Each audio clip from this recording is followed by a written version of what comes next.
Welcome to the Long COVID podcast with me, Jackie Baxter. I am really excited to bring you today's episode. Please do check out the links in the show notes where you can find the podcast website, social media and support group, as well as a link to buy me a coffee if you are able. You should not rely on any medical information contained in this podcast and related materials in making medical, health-related or other decisions. Please do consult a doctor or other health professional. I love to hear from you. If you've got any suggestions or feedback or just want to say hey, then please do get in touch. I really hope you enjoy this episode, so here we go.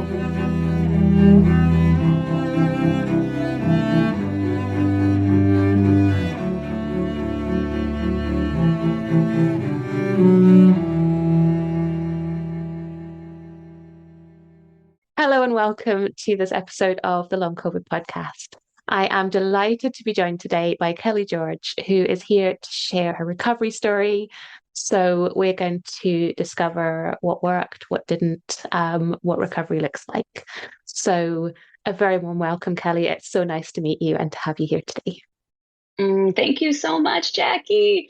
We've had a moment or two to talk before we hit record, and I just have to say it's already been such a delight. I just am a huge fan of getting to connect with you, and I'm really happy to be able to talk with you and just to share my story with others so that it can be helpful in whatever way it can be. Absolutely. And I think that's the thing with recovery stories, isn't it? No two people's journeys are going to be the same. But what we can share here is some ideas, some inspiration, maybe even just the tiniest little thing that you say sometimes makes a huge difference to somebody. And we don't always realize what those tiny things are. So it's so important to hear recovery stories. So can you say just a little bit about yourself and maybe what life looked like before you became unwell? Sure. So I was a professor of media and communication. I taught at a small regional university in Pennsylvania in the US. My kids were, let's see, 6 and 7, I think, when I first got sick. So, when I was working, two little kids doing the wake up early, get the kids ready, drop them off at daycare or school, go teach several classes, do your reading and your research for your research publishing, and then come home. Maybe like if I'm lucky, I have a quick snack, like, a cheese stick, and then and then head back out to pick the kids up from, daycare or school, bring them back, make dinner. Um, there were parts of it that were really great, of course. And there's parts of it that I look back at and think, my gosh, what a grind. How was I even doing that? How was I not aware of taking time for myself or taking breaks? But yeah, living like a full life that included exercise, playing ultimate frisbee. I don't know if listeners are familiar with that sport, but my husband and I, did that, occasionally playing game nights with my friends, like once a month, having them come over for these really intense strategy board games, right? Where you're using your, cognitive ability, like your extra cognitive ability that you have when you're healthy. Like just the idea of it is so preposterous when you think about all the things that change when you get sick. But yeah, that's what life looked like. It looked full and busy and different, really different from obviously from when I was sick, but also different to what my life looks like now. Yeah, and we'll get to that bit because I think that is important. But I think, and I'm sure we'll get into this as we start talking about your illness and the things that helped. But it's really hard being sick and it's really hard getting better. But if you have people who you are caring for who are literally relying on you for their survival, like small children, for example, like you do, that must it must be different. I don't know if it makes it more challenging or less challenging, and it's not a competition, but it's an extra element, I think, to consider, isn't it? And I'm really interested to hear how that worked for you. So I think we'll probably get to that. So let's talk a little bit about what your kind of illness looked like. What were your sort of main symptoms? That sort of progression from initial illness that, quote unquote, shouldn't have caused an issue, to what then became a much longer sort of illness. So what did that all kind of look like? I guess I just want to notice that when you said the quote unquote shouldn't have become an issue, I feel like that's really that really resonates with me because I had had a couple of instances in my life where that was the case, where I'd had illnesses that doctors said, we don't know why you're better yet. And I think a lot of people have that kind of a medical history prior to long COVID. So I'm suspecting that there may be others for whom that sort of quote shouldn't have been an issue also, is tender or like resonates.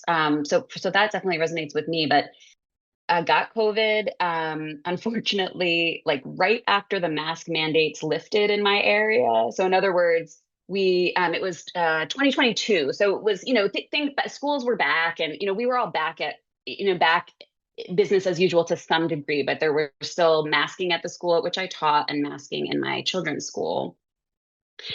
And the mask mandates lifted. So all of a sudden, nobody was wearing masks at school. And we had previously been very safe, trying our best to whatever, stay healthy, not get sick.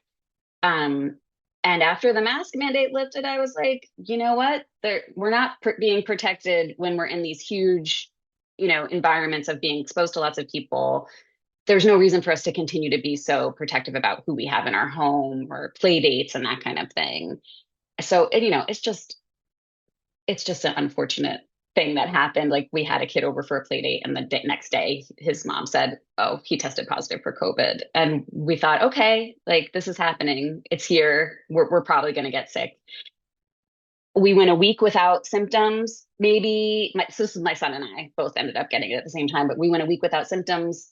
Like kind of midweek, I started to feel kind of funky, like I was fine. I was doing my normal stuff, but I can remember really vividly being in a class and doing like a one-on-one conference with a student. And I just got this kind of, it's like almost like before you get the flu.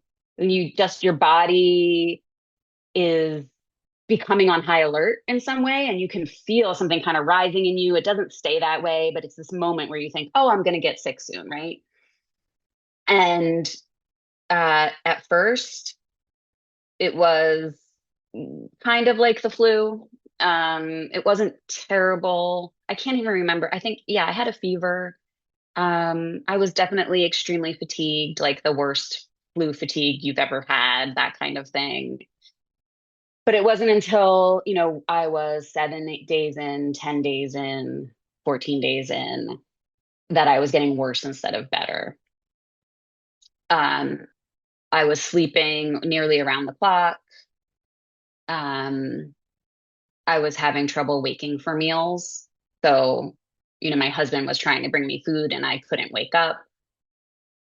Uh, and it wasn't until a couple of weeks in that I started to even realize all the symptoms that were happening, that I really couldn't think. I really couldn't talk. I really couldn't read. I couldn't, it was very difficult to just to make my way to the bathroom was a fatiguing trip. Uh, showering obviously was not something that could be done with any regularity. All of the things that folks who experience this really debilitating fatigue know about and experience. And so I had lots of symptoms. There's always, I think, for most of us, like a long list of symptoms that, heart palpitations and muscle weakness, really severe muscle weakness, where I just, couldn't lift my arm to brush my teeth. These kinds of things that are really alarming, I think. And yeah, and the brain fog was a really intense one. There's ones that I think I probably have forgotten because it's my overwhelming memory of it at this point is just the debilitating fatigue, the inability to really take care of myself. Certainly, I couldn't take care of my kids, and of course, the inability to work. So I never returned to work after that absence. And yeah, and that's still a sad thing for me. And I'm sure others can relate to that, that this, jobs are a primary source of our identity, and losing that is a really major life event in addition to the illness. We'll be right back. I'm interrupting myself for a second to tell you about long COVID breathing. The fabulous Vicky Jones and I have teamed up to bring you long COVID breathing. We are both passionate about sharing our expertise and experience of the breath and how incredibly helpful that can be with long COVID. We've worked together to develop a course that is specifically tailored to those with long COVID. It's a 6-week course with 12 sessions, all delivered online. The community feel and learning that we're all sharing is such a joy. To find out more information and to sign up for our courses, workshops and other shorter sessions, please check out the link below, longcovidbreathing.com, or email longcovidbreathing@gmail.com to start your breathing journey with us.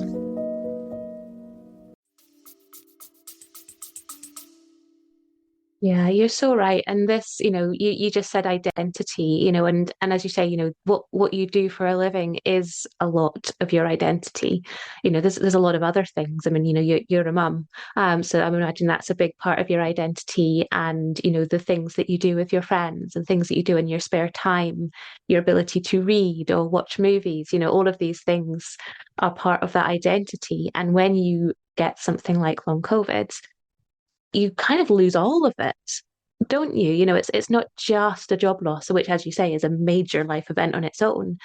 But it's not just that; it's all of those other things at once, and you sort of, on top of this physical sort of, I'm going to say discomfort, but that's like a very nice word for what it is. This physical pain.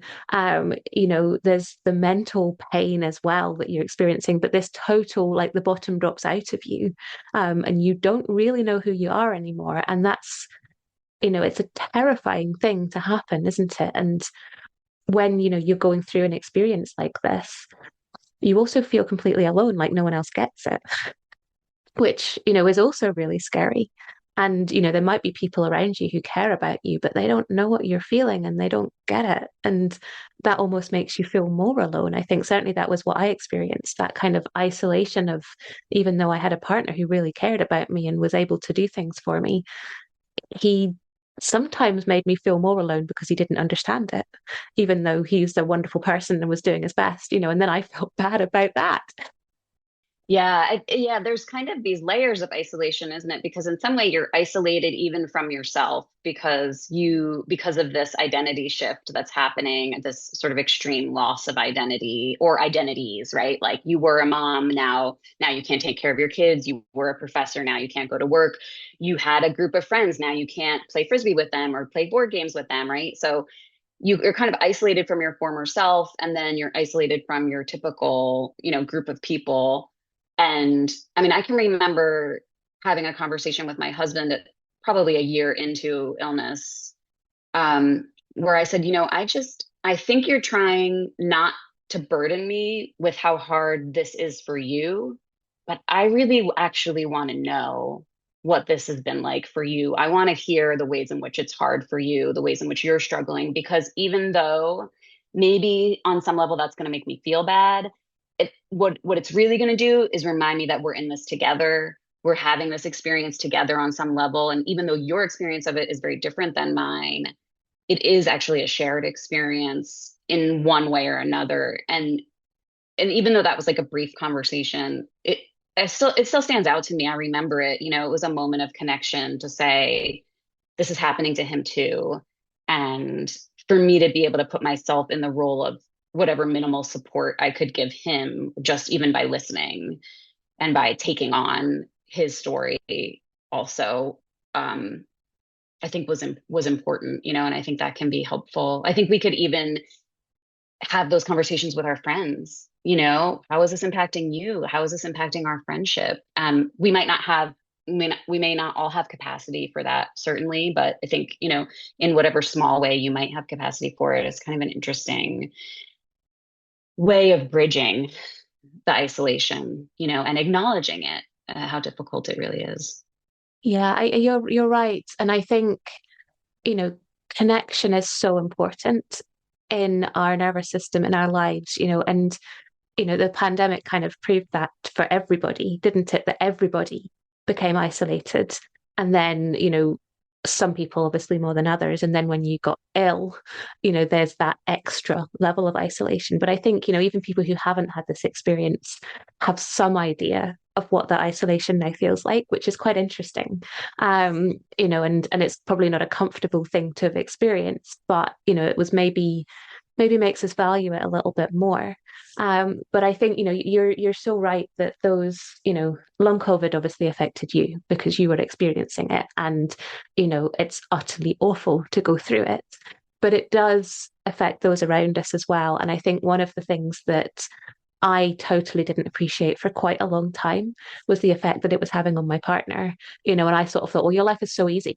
You're not ill every day. You have joy in your life. You can go and exercise. You're able to work. You can do things. You don't have to choose between having a shower or, whatever. It's like, your life is so easy, like, and totally kind of dismissing the fact that it wasn't easy for him to watch me going through what I was going through.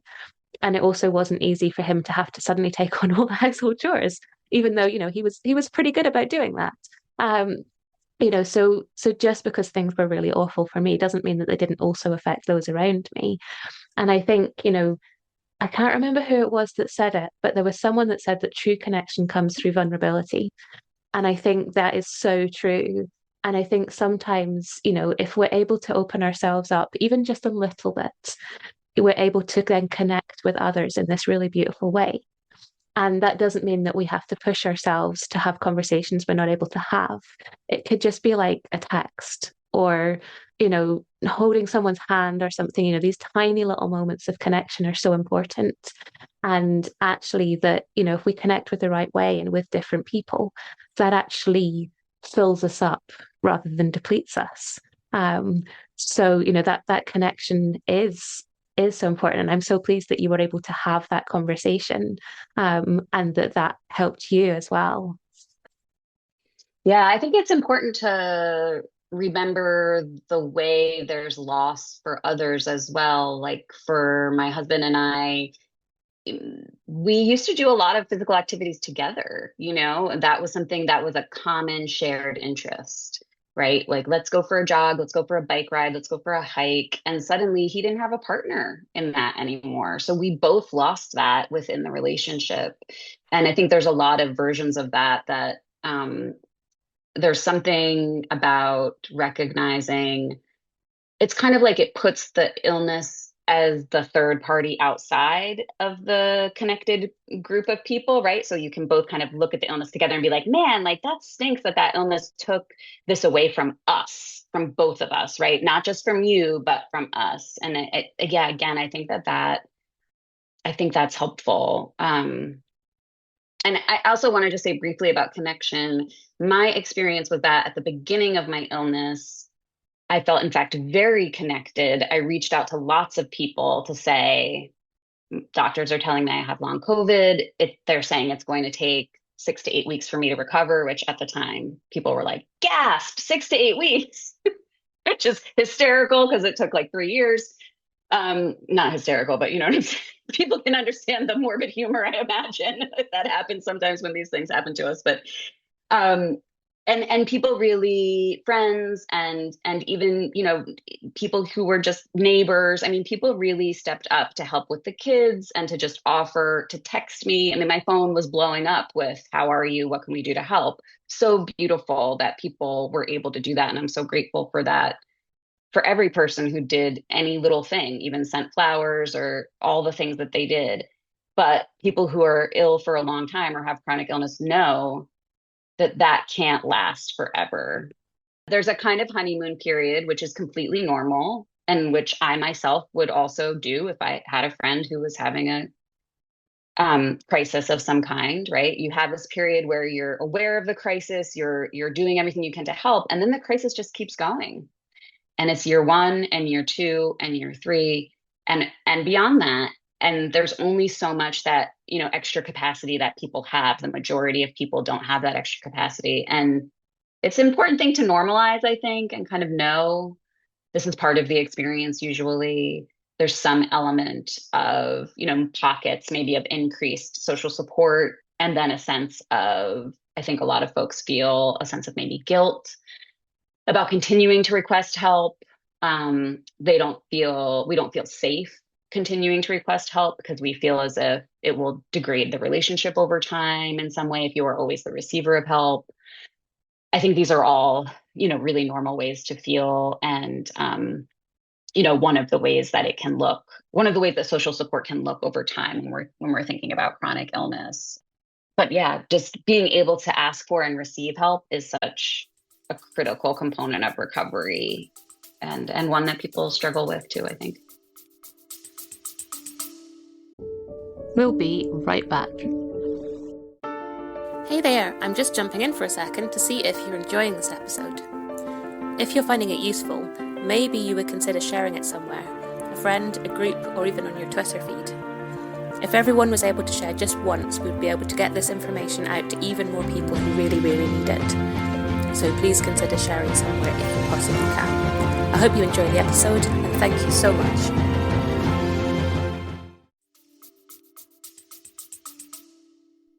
I think the other thing that I didn't appreciate at the time and do now with a little bit more perspective is that also people do want to help, but partly they don't really know what to do and they have that sense of helplessness. And we often don't know what to ask for, even if people are offering. But I think people are also worried about saying the wrong thing and doing the wrong thing. And, I would always rather that someone said the wrong thing and got in touch than that they didn't get in touch. But also, I know that if it was me on the other side of it trying to help someone else, I have also fallen into that trap of saying, oh, I don't really know what to say to that person. And rather than just reaching out and saying, I'm thinking of you, I would often be like, oh, I don't know what to say. I don't know what to say. Oh, I'll just not say it, and the default will be that I don't say anything because I'll never think of the right thing to say. So it's a really difficult thing, I think, from both sides. And I certainly have a bit more maybe compassion for people who maybe want to help but don't really know what to do because it is really hard. And I think, if there's anyone listening who is in that position of wanting to help but not knowing what to do, ask. I'd like to help. What can I do? Might be a good way of doing that. But it has taken me going through this experience to kind of to realize that that is maybe what I should have said to people. Um, so yeah, but connection, so it's so important. Um, so we've kind of tangented actually beautifully into what I was going to say next, because the next thing was what did you find that helped? So connection and asking for help and conversations with your husband, obviously huge. But what else did you find? What were the things that helped, or maybe the things that didn't help? Because we find plenty that don't work as well, don't we? Yeah, that's a great point. I mean, yeah, on that note, I feel like one of the things that I tried that ultimately I didn't continue doing was acupuncture. And I would say the way in which it was helpful was that, I mean, I mentioned this just because it was one of the first things I tried when I was still very, very sick. And the way in which it did help is that this practitioner was just so good at listening and took my symptoms so seriously. And for her, they made sense.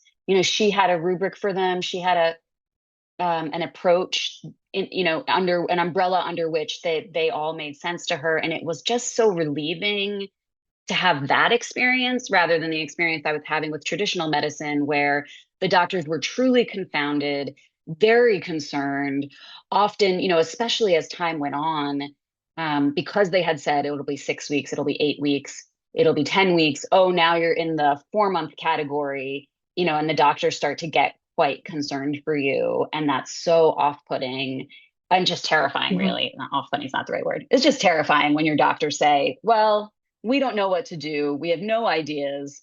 And we think we don't know when you're getting better now, right? We thought you were going to get better in 6 weeks and now we don't know. So I just found, I think the takeaway from that is that while I don't think acupuncture actually got me better, I think this idea of having someone who's really listening to you and seems to understand what you're going through, that there is medicine in that. There's psychological medicine in it. And I'm, not a person who knows a great deal about nervous system regulation, but beyond my experience of it, right? In other words, I haven't studied it. It's not part of what I do.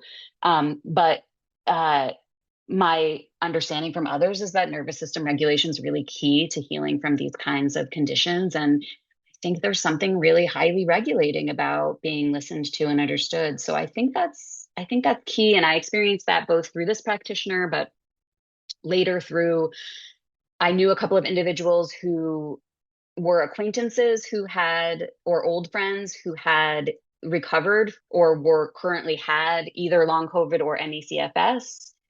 And because I was able to connect with them early on, I had this feeling of connection and of being understood. And I would say that it sounds like it's not medical, right? It sounds like it could be woo woo or something like this, but I think it's really key to Yeah. recovery.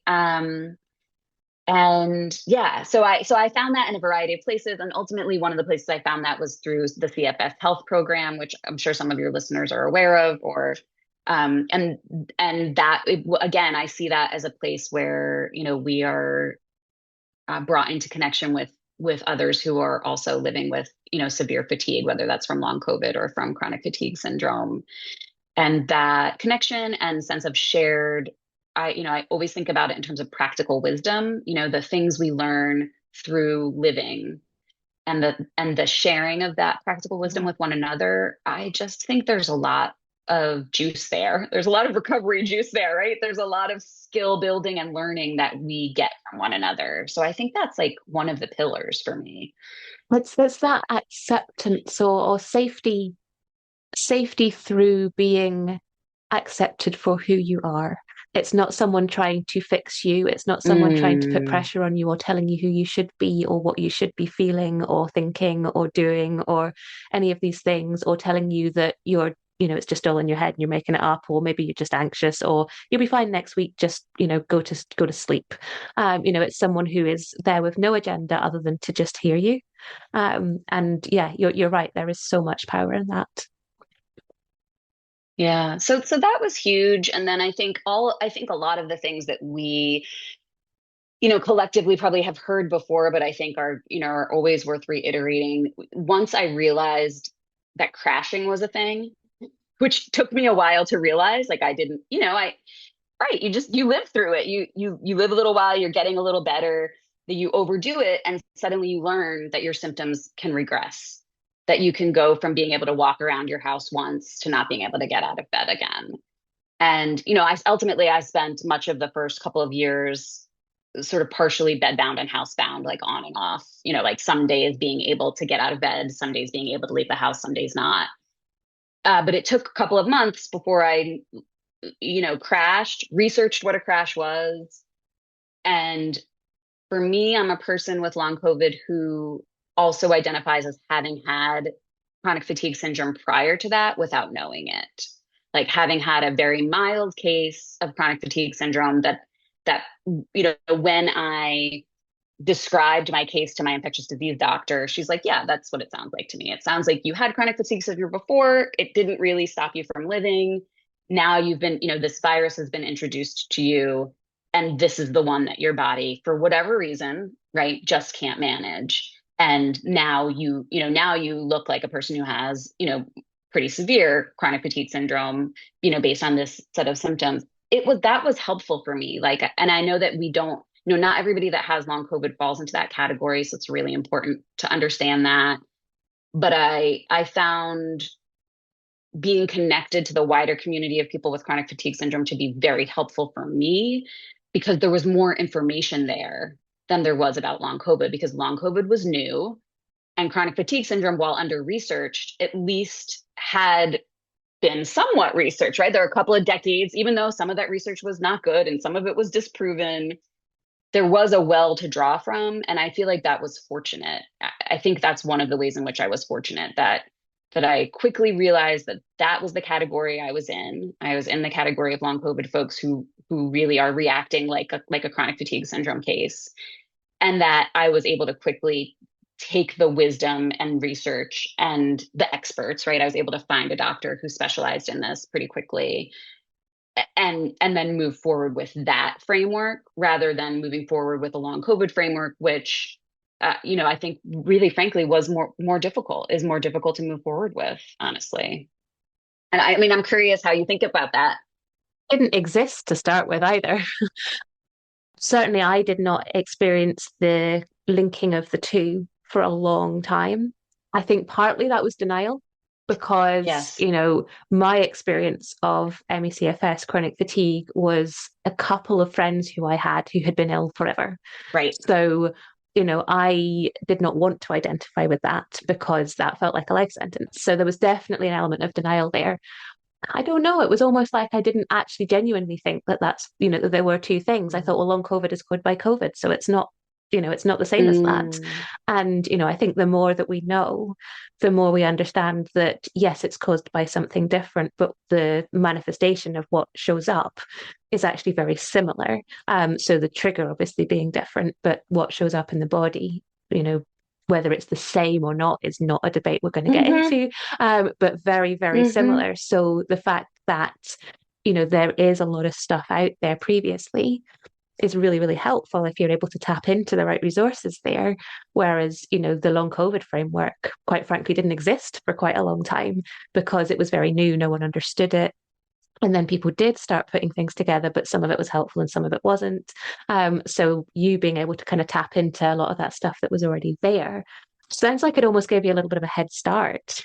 Absolutely. And if you look into some of the what some experts say in this area, you'll see that there's some indication that if we catch chronic fatigue syndrome early, we have a better prognosis. And I'm not stating that as any kind of researcher. Obviously, I'm saying I've seen other experts say that. I don't think that there's any hard, evidence out there that shows us that, but I do think, for example, if in the US, if you look at the CDC page on chronic fatigue syndrome, it says it's possible that early diagnosis helps prognosis, right? It's a possibility. And so I think that, and my infectious disease doctor would share with me, for the long COVID folks, we catch you earlier, that she would say. And so we sometimes think that we can maybe help you more because right? Whereas people with chronic fatigue syndrome that was not triggered by long COVID, um, they just don't know they don't know they have it. They go around like the way I was for decades with this kind of like periodic fatigue that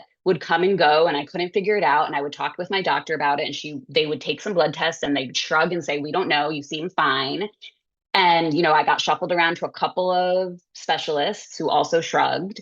And I had a couple of life instances where I was sick with this or that, an infection, and it just would go, went on for 6 weeks, 8 weeks. Again, the doctor shrugged. And it's like going through decades like that means that the way I frame it up is like you're constantly causing harm to your body without knowing it. You're constantly crashing without knowing you shouldn't be crashing, right? Like you should do your best to, obviously there's no avoiding crashes. Like this is a part of the condition, but you can do your best to learn how to navigate it, right? And yeah, I just feel like I feel very fortunate that I got that advice early on. That advice came both from, fellow patients and from and from the, specialist. And learning how to navigate activity management is just, in my mind, for me, that was the biggest thing, is learning how to rest, learning how to get true rest. I know a lot of people struggle with that. A lot of people say, well, I'll lay down, but my brain is still going, my nervous system is still going. Um, I had been a yoga instructor in sort of, I say, like a previous lifetime, right? In my 20s, I was a yoga instructor. So I did have a little bit of background in like body and breath and, moving meditation at least, that I had this entry point into trying to still my body and trying to really give my body like true deep rest. And I think that also was fortunate, right? That was also kind of a leg up in some way. So I started meditating and started a very um, disciplined daily meditation practice that I did just because it felt like the right thing to do intuitively. and not because anybody was telling me like, you should calm your nervous system, right? But then retrospectively, now that I know more, and in the recovery space as a coach, now I see like, oh, so many people are doing this nervous system regulation stuff. And I was doing it just as a person who was interested in meditation and felt that it was going to help me body and mind and spirit and all that stuff. So I think that was also a big component. It's like activity management, but it's also that finding the pathways to emotional regulation, nervous system regulation, whatever that pathway is for you. It doesn't have to look formal either. Like for so much of my recovery, it looked like snuggling with my dog. Like that's nervous system regulation. That is what it is. Like dog snuggles are medicine also. Again, it seems like it could be woo woo, but it's not. It's the way we're wired. Yeah, to heal when we feel safe. So those were some elements that were really helpful. But the thing that sticks out for me is the activity management. I think it's what a lot of people struggle with, and I think it's what I also, as a coach, enjoy helping people with because there's so many emotional barriers to allowing ourselves to rest and do less. And I think it's just such a worthwhile cause. Yeah, to do less. We talk about nervous system regulation, and this is literally my day job. Exactly. And it's like, we talk about nervous system regulation being breath work and meditation and stuff like this. And it is, if you do, doing it in the right way. It's always doing it in the right way, isn't it? But nervous system regulation isn't just breath work and meditation. It is also the little tiny things. It is making sure that you feed yourself. It is making sure that you are hydrating. It is wearing clothes that feel comfortable in your body. It is taking a moment of peace for yourself. It is, it's these little tiny things as well. So, I think we often get, again, I have this very all or nothing personality, which, trips me up sometimes, and it's like, if I'm not doing everything, it's not worth doing anything. Mm. And actually, no, that's not true at all. It is absolutely worth doing, even if you're having a day that's a real struggle, like there are still things you can do. You can still take a few conscious breaths. You can still make sure you're drinking enough water. You can still snuggle up with your dog. If you happen to like dogs, which I don't, so that wouldn't work for me. But cuddling up with something that does feel good. It doesn't have to be big things, and in fact, big things are made up of little things, aren't they? So, it's finding that safety through whatever works for you. And, you sort of did it almost intuitively, it sounds like, which is really cool. Yeah, yeah. And I'm sure some of it was also for sure being surrounded by, again, people in the CFS health program and people who who were discovering for themselves what worked and being surrounded by that culture of recovery in some sense that definitely had, a positive impact on me. And you mentioned the CFS health program. Are you able to just say a few words about what that is and what it does, just for anyone who hasn't come across it? So, I mean, you can find it online, CFS Health. I'm a mentor within the program. One of the wonderful things about their program is it's not just one person. They have lots of different coaches who specialize in lots of different areas, which I find to be really wonderful. So, for example, they have a coach who works just on movement. And movement's one of the pieces that I think is easy to neglect because, of course, we're all rightfully so, like terrified of crashing. But it's this idea that we can do, as you said, even the smallest movements, right? Like if you're bedbound, sitting up once a day is your movement routine.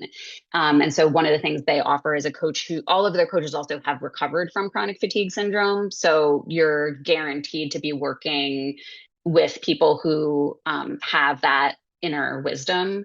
Um, but it's a recovery program that has lots and lots of video resources, has a Facebook group for community, and then has group coaching calls. So you'll go on, you have a variety of calls that you can choose from in any given week where you'll be on with a group of people and there'll be one of the CFS health coaches there to answer questions and give support and practical wisdom.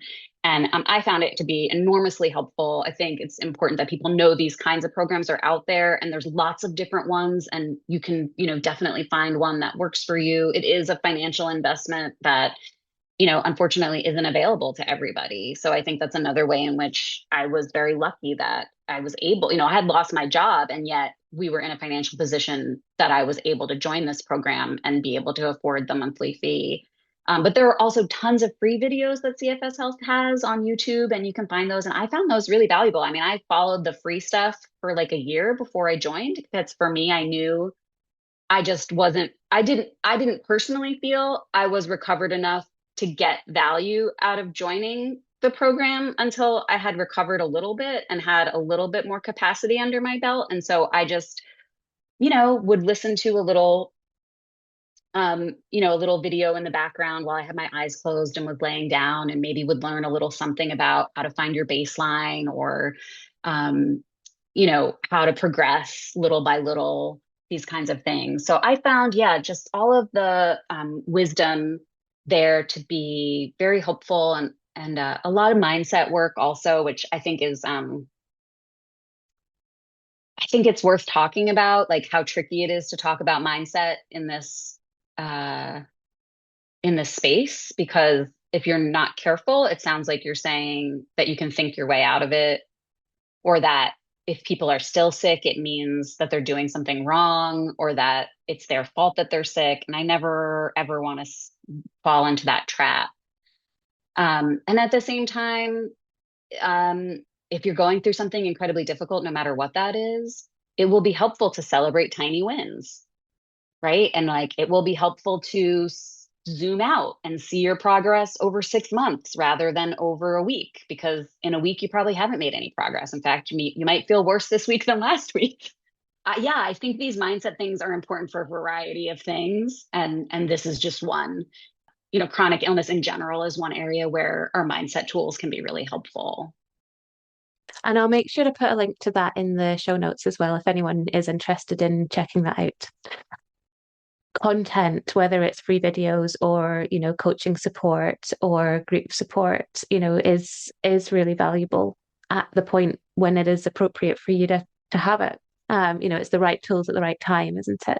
That's right, exactly. So that kind of movement towards, into that sort of I'm fully recovered. What did that look like? How did you get over that kind of like from illness to wellness, I suppose? How did you navigate the kind of moving out of the illness sort of stages? I think it's important to say that there are a lot of false starts. I mean, didn't you find that to be the case? Like, weren't there? Like, I had a day like 6 weeks in where I thought I was recovered. You know what I mean? And it's like that. I don't. I just. I had a good day, and I had never had a good day before. And so, never having experienced it, I thought, oh, I'm recovered now. I told people I'm recovered. I feel great, right? My mom celebrated. She thought I was recovered, and then 2 days later, I was stuck back in bed. So that happens. I think it's important to normalize that too. Like, I have to imagine that happens to lots of us again and again, where we have not just a good day, but a good week, a good 2 weeks, a good month, right? And it is completely normal um to think it's going to be like a light switch, that you'll just be recovered one day. And I just think it's important to say that I do not think it works that way. I think it's like much more fluid. And my own personal philosophy, and and like, please have an opinion about it, is that I can't really know that. I can't know that I'm recovered because I could get another illness that could put me back in bed again, unfortunately. Like, I didn't know that I was going to get COVID and end up sick for 3 years. And I can't know what's going to happen 5 or 10 years from now, right? Like, I'm not going to have perfect health for my whole life. I can tell you that for sure, because that's a fiction, right? Like, we all get sick. We all become disabled in some way in our lifetime. We maybe regain health, we go back and forth. So yeah, I just don't think it's black and white. I think it's important to talk about it in those terms. That said, life looks really normal for me now. In other words, I don't plan my activities. I don't have to monitor my energy. The only area where I still use some caution is cardiovascular activity. I know from trial and error that I can't do like for example, the reason I figured this out is like I can't do a long bike ride 3 days in a row, right? My body will give me some symptoms with that. And it's simply because I don't do that every day, right? And so I realized if I want to work up to that, then I can't just do it all at once. My body happens to need some time to adjust to things. And so yeah, everyday life looks very normal in terms of the amount of activity I can tolerate. And I'm working on my fitness. I'm working on running. I get on the treadmill and I do like a run walk for a certain amount of time, but that's just like I would have done before I got sick, to be honest. Um, so yeah, I mean, I do I do the chores that I didn't used to do, and I do the childcare that I didn't used to do when I was sick, and I do the exercise, and I can play ultimate frisbee, but I'm cautious about it. With the ultimate frisbee part, again, the cardiovascular activity, I do have that little bit of caution still because I think it's called for. And for me, I still think like, yeah, this is recovered. I mean, for me, this is what it looks like. And I think we should develop our own definitions of recovery that work for us and that we find motivating and that we find are aligned with our own, values. And I don't think recovery looks like just one thing. I don't think that's really fair to ourselves or maybe even to each other. And I think, I saw recovery as an opportunity to build the life that I really genuinely wanted. And that meant that I had a lot of the bits of me that were before, but also there were a lot of new bits that I had discovered or let out, while I had become, part of the recovery process for me was working out what that looked like. So I don't think you go through an experience like this and come out exactly the same person you were. So it would be very difficult to say, well, I am exactly the same as I was before, because I don't think you can be. But I also think, it's certainly in terms of physical activity, exercise. Um, it takes time to build up fitness because I hesitate to use the D word, deconditioned, but we do become deconditioned. It's not the whole story and it's not the cause, and we're not getting to that, but we do become deconditioned because we have to reduce our activity so far that we are deconditioned.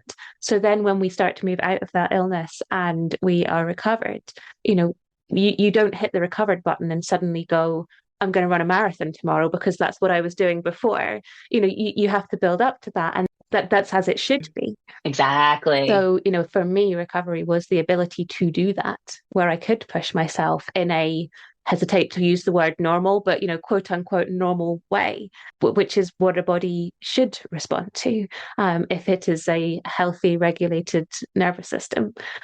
So, I think it's Hmm. recovery is a process. Life is a process, isn't it? We don't suddenly become recovered and everything is back to as it was before. And I think where everyone sort of says they're recovered is slightly different for everybody. I thought, well, if I can't exercise, then I won't be able to say I'm recovered. Well, I could exercise, but not to the level I could before because I had to build back up to that. And the process Hmm. after that was where I did then build back up my fitness over time. Um, but everybody is different there. I mentioned that I was a professor previously. And of course, as is often the case, we don't go into our previous professions once we've recovered. So I'm no longer a professor. I'm now a coach helping people with their recovery, among other things. And I'm excited to be doing that work. So I work as a career and wellness coach. I help people with recovery from long COVID and chronic fatigue syndrome. I also specialize in helping moms who are, not only recovering from these conditions, but who are also just burnt out as moms and need support from somebody who understands that that role, right? What it means to be in that caregiver role and how difficult it is to navigate your own care and your own wants and needs while you're filling the caregiver role. And I also coach people who are in higher education, as that was my background. So I have this kind of, I took the things that I knew about and I put them into my coaching business, and I'm helping people that are in those areas of recovery, higher ed, and being moms. And I think it's important to talk about also just because, as we've said a couple of times here, we lose a lot of critical things through this condition. And isn't it so great to know that it's possible to build something new after that loss? And that, all the things that I went through in illness, there were lessons there that I was then able to harvest, that all led to me deciding, you know what, like what's really important to me is helping other people. That's what's important to me. That's why I was a teacher. I always said that, the content wasn't the main thing when I was teaching. I was there to help people and I taught with love. And that was why I was in that room. And that strength and value of love was primary. And when I realized that, I decided, was considering a couple things, but coaching sort of came up as something that was going to let me really lead with that value of love and helping. I just think it's so important to know that we can really rebuild our lives and build them back in a way that in some way is even better than the previous. Finally, what advice would you give yourself? So, Kelly, who's still unwell, what would you want her to know? Well, gosh, I mean, I wish, of course, I could just say, like, this is going to be over, like, this too shall pass. I wish we could all have a crystal ball that would tell us exactly what our future is, because I think one of the most difficult parts of long COVID and of chronic fatigue syndrome is this inability to look into the future, this feeling of deep uncertainty and the chaos of your symptoms and the chaos of losing these integral parts of your life. And yeah, I mean, I feel like that's a kind of magical thinking answer, but I actually think it's, right, like the practical answer is like, don't overdo it. Or you're going to come out of this, and you're going to love your life even more than you did before, which is true. Or, you're going to learn so many lessons that you'll be able to teach others about, and you'll feel so good about that, right? But I think like what I really wanted and what I really like wish we could have is more of a magical thinking thing, which is like, man, I wish you could just know, right? Like, can't we, like, let's just acknowledge how much we wish we could just know the future and know if this is going to be forever or not, or know if we're going to, gain this amount of capacity back, but not this other amount of capacity. Like that would be so comforting, I think, in some way, because you could then plan for it. And I think what this is all getting to is just my acknowledgement that one of the things that's deeply difficult about this condition or conditions like this is the not knowing. And I think, on some level, the antidote to that is just hope that it's possible, and that if it's possible for someone else, it might just be possible for you, and that it's much more livable in my mind to have that kind of hope. And that's what I would want for myself. And I think that's what I would want for other people also. Yeah, absolutely. And I think, recovery stories like yours, like everyone else who's shared their story, is helping with that hope and that belief that, as you say, if that person can recover, well, she's not that special. I mean, you are very special. But it's like, if one person can do it, so can you. I couldn't agree with that more. Yeah, I'm all about like, I'm not special, you're not special, they're not special. Like we're all human. We have our own set of strengths Yeah. and and we certainly have different circumstances. But, on some level, do think it's helpful to think, oh yeah, I think it's possible, right? I think it's possible. Yeah, I completely agree. Kelly, thank you so much for coming along, for sharing your story, your wisdom. I will make sure that any links you've mentioned go into the show notes. So if anyone wants to check out the health program or to connect with you, then they can check that out below. So yeah, thank you so much. It's been such a pleasure chatting with you. So thank you. Thank you so much to all of my guests and to you for listening. I hope you've enjoyed it, or at least found it useful. The Long COVID podcast is entirely self-produced and self-funded. I'm doing all of this myself. If you're able to, please go to buymeacoffee.com/longcovidpod to help me cover the costs of hosting the podcast. Please look out for the next episode of the Long COVID podcast. It's available on all the usual podcast hosting things. And do get in touch. I'd love to